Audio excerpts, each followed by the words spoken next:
I know exactly why you're here, so we're not gonna waste any more time. Ladies and gentlemen, boys and girls, welcome back. First off, if you didn't watch the first video, what are you doing here? Go back. I will link it in the description, or there will be a pop-up somewhere. But for my returning viewers, I know I heard the demand for the diesels.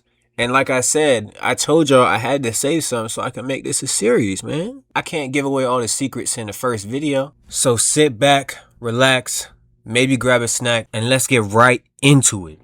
To kick things off, we got the 3.0 TDI. Now this engine comes in a lot of cars, so I'm just going to put a list up here, because I'm not reading all that. Now these things had a stock power range of about 204 horsepower all the way up to 272, and the torque range from about 369 to 479 pound-feet of torque. In Newton meters, that's roughly 500 to 650, paired with the glorious ZF8 transmission built to survive torque. And this engine had plenty of it. But here's where shit gets spooky. Peak torque hits at 1,500 RPM. The 3.0 TDI uses a compacted graphite iron block, which is stronger than regular cast iron and handles high cylinder pressure. And tuners love this thing. With just a basic stage 1 tune, you're looking at a 70 horsepower gain, and torque jumps dramatically by 80 to 120 pound-feet. Typical stage 2 diesel mods include a DPF delete, EGR delete, upgraded downpipe, intercooler upgrades, sometimes, and intake improvements, then a custom tune. And diesel engines respond massively when you reduce exhaust restrictions and recalibrate fueling. That's why the torque jumps so hard.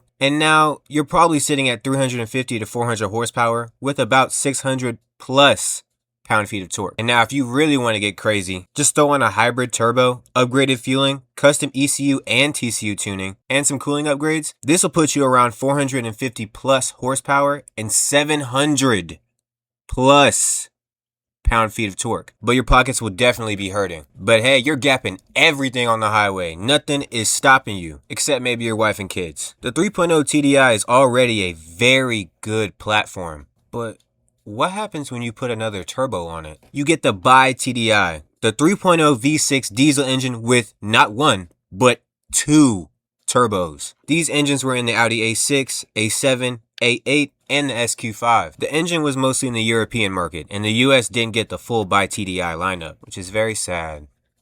With 309 to 346 horsepower depending on the year, and 479 to 516 pound-feet of torque, the Bi TDI engine was really that guy. And just like the 3.0 TDI, tuners loved this thing. Same 3.0 foundation, with a way more serious twin-turbo setup. From the factory, there's a noticeable difference. Side-by-side comparison, the Bi TDI is basically a stage 2 3.0 TDI, but from the factory. The regular 3.0 TDI falls off up top, but the Bi TDI just keeps pulling. Man, tell that dog to shut up. With a stage 1 tune only, you're looking at 370 to 390 horsepower with 600 to 700 pound-feet of torque. The stock 0 to 60 is 5.1 seconds. With just the ECU tune, you can drop that down to the mid-4s. Downpipe, intercooler, and a stage 2 tune, you're looking at 410 to 430 horsepower with 700 to 800 pound-feet of torque. Now, just think about that. And if you want to get crazier, because there's always a crazier person, hybrid turbos. A hybrid turbo setup will get you 450 to 500 plus horsepower and 800 plus pound-feet of torque. Not gonna lie, that's enough torque to take us back in time. Which brings me to my next topic, the 2.5 TDI. You know how much I love them 5 cylinders, man. These came in the Audi 100 and the Audi A6 with 115 to 140 horsepower and 195 to 214 pound-feet of torque. And these things had mechanical injection. Yes, 1 injection event per cycle, which meant louder combustion, more diesel clatter, visible smoke under load. However, this was extremely simple to maintain. With the 0 to 60 of 11 or 13 seconds, this car was by no means quick. Modding potential is also a little bit On a mild setup, you're looking at 150 to 160 horsepower, with torque being around 240 to 260. That's roughly a 20 to 30% gain, which was solid for that era. But then again, this was dinosaur tech. These engines weren't really about peak power. They were about durability and efficiency. Which brings me to my next topic, the V6 version of the 2.5 TDI. Audi later revised and refined the 2.5 TDI, ditching the old inline 5 setup for a V6 layout. These came in the Audi A4, Audi A6, A8, and the A6 All-Road, with 150 to 180 horsepower depending on the variant, and 229 to 273 pound-feet of torque. Now that might not sound like a lot right now,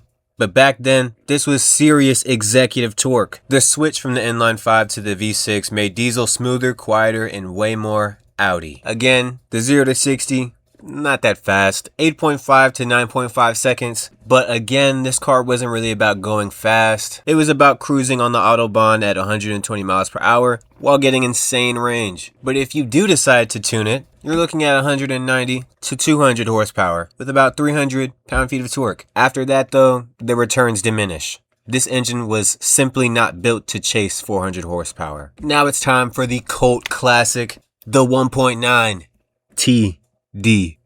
If I had to rely on any car on this list, it would be this one. With 90 to 130 horsepower and 149 to 228 pound-feet of torque, doesn't really sound that crazy. But this thing made torque low, and it made it forever. These engines came in the Audi A3, Audi A4, and the Audi A6. Now you might be asking yourself, why is this thing so legendary? Well, it's because this thing was extremely durable, very simple, and it had huge aftermarket support. And just like every other diesel on this list, it was very easy to tune. And don't get me started on the fuel economy. This was an all-around threat. No flaws in his game. You can find some of these cars with 500,000 miles and they're still driving just fine. With the stage 1 tune, you're looking at 130 to 150 horsepower and 230 to 260 pound-feet of torque. Now with a bigger turbo and some fueling upgrades, you're looking at 170 to 200 horsepower. Now there are more wilder builds out there, but this is a simple, realistic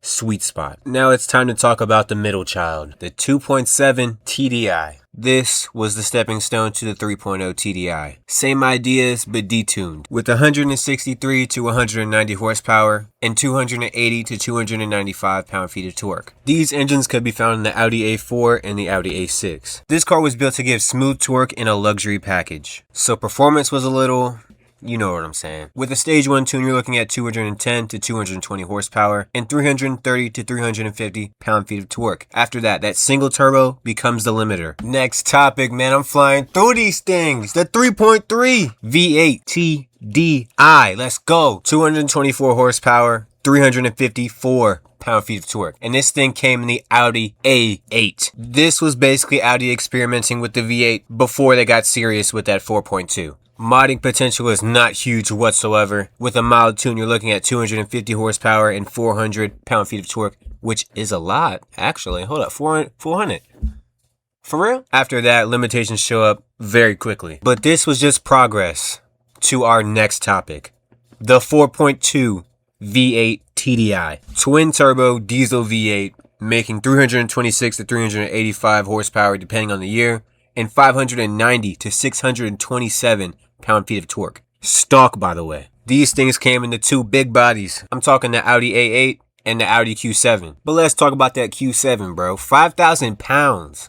But this thing was moving, bro. This 5,000 pound monster was keeping up with Ford Mustangs V6, Nissan 350Zs, Mazda RX-8, and the WRX. Is that not insane? 5,000 pound diesel doing that to your car. And the A8 was just a luxury sedan with truck level torque. This thing was busy going stock for stock with the BMW 535i, Mercedes-Benz E550, and the Infiniti M45. But I tell you, man, nigga, this is what that diesel do.